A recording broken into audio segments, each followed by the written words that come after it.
Muy buenos días, docente y estudiosos. A continuación, vamos a ver el funcionamiento y los principios del pulso oxímetro, conocido como el oxímetro de pulso.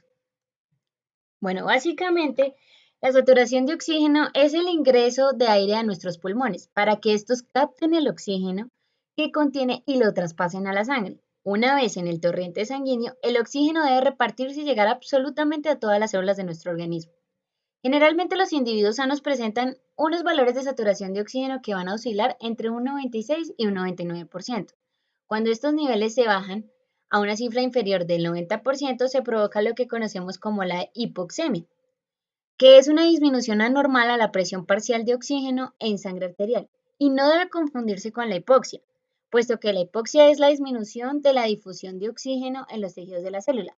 Por el contrario, estos niveles se ven incrementados de forma normal por la hiperventilación, que ésta se genera a su vez por un ataque de estrés o de ansiedad.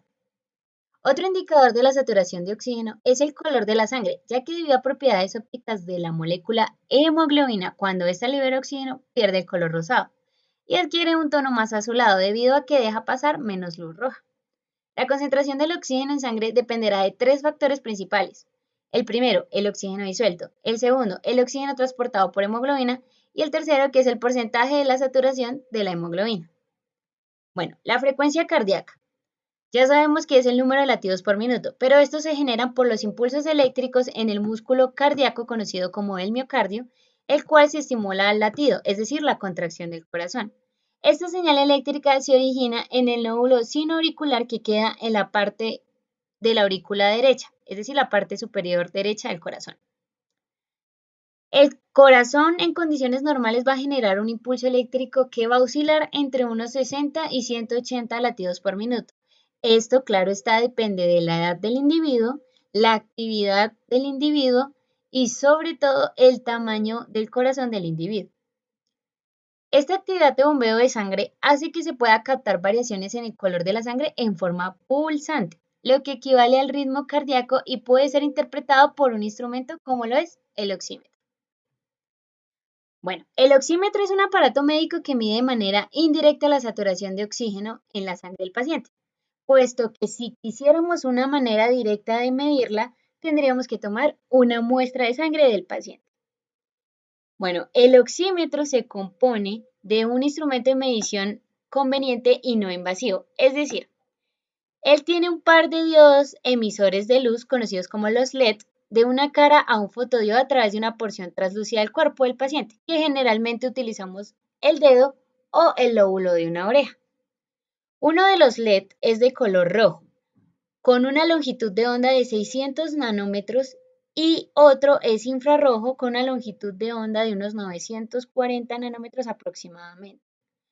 La absorción de estas longitudes de onda es muy diferente entre la oxihemoglobina y su forma desoxigenada. Cabe resaltar que la absorbancia de la oxihemoglobina y desoxihemoglobina es la misma, es decir, el mismo punto isoéstico para las longitudes de onda, que son aproximadamente entre 590 y 805 nanómetros. Los primeros oxímetros usaban estas longitudes de onda para la corrección de la concentración de la hemoglobina. Bueno, ahora vamos a ver el circuito. Bueno, básicamente se establece el diseño de los circuitos que constituye el oxímetro de pulso tomando como base que una longitud de onda de 600 nanómetros, la luz roja visible va a absorber la hemoglobina reducida. Y para la hemoglobina oxigenada es la longitud de onda de 940 nanómetros de la luz infrarroja que se va a absorber por ambas. Estas dos luces de diferentes longitudes de onda, roja e infrarroja, se hacen pasar a través de un árbol arterial y el porcentaje de la hemoglobina oxigenada y reducida son determinados por la medición de la proporción de la luz infrarroja e infrarroja transmitida hasta un fotodetector. Entonces la intensidad de la luz se reducirá logarítmicamente con la longitud de la trayectoria conforme a lo establecido en la ley de Beer-Lambert.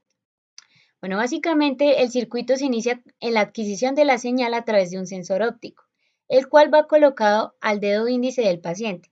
El sensor óptico emite dos tipos de luz de longitud de onda diferente. Una infrarroja que va a ser los 900 nanómetros en invisible y la otra que es roja en los 600 nanómetros en visible. Ambas atraviesan el tejido en el pulpegeo del dedo y reciben la única señal en el fotorreceptor. Para esto utilizamos el lenguaje de Arduino y programamos todas las funciones que queremos realizar. En este caso, la del pulso oxímetro. Entonces vamos a ver lo principal que es saturación y pulso cardíaco. Entonces, como observamos, antes de hacer la variación, tenemos un porcentaje para ese pulso oxímetro del 80,05% como nivel normal, puesto que a medida que hacemos variaciones en alguno de los potenciómetros que va a indicar la señal infrarroja o roja, vamos a determinar el porcentaje de saturación y observamos que la señal de salida, es decir, la onda azul, nos va a mostrar el comportamiento del mismo. En este caso tenemos un paciente que presenta hipoxemia, ya que tenemos niveles superiores, así como inferiores del 90.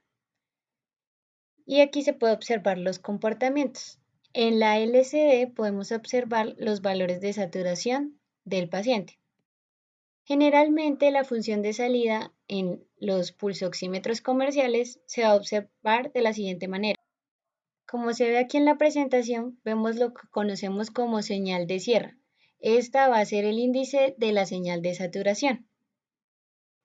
Entonces, esquemáticamente recordemos que tenemos la incisión de la señal infrarroja, la de la señal roja para determinar estos factores de saturación, el fotorreceptor, la señal de filtrado para poder analizar la señal, es decir, poder verificar que tengamos ruidos, además de amplificar la señal. Y las señales de salida son la primera, o sea, la amarilla, la que observamos en el osciloscopio, es la generada antes del proceso del fotodiodo.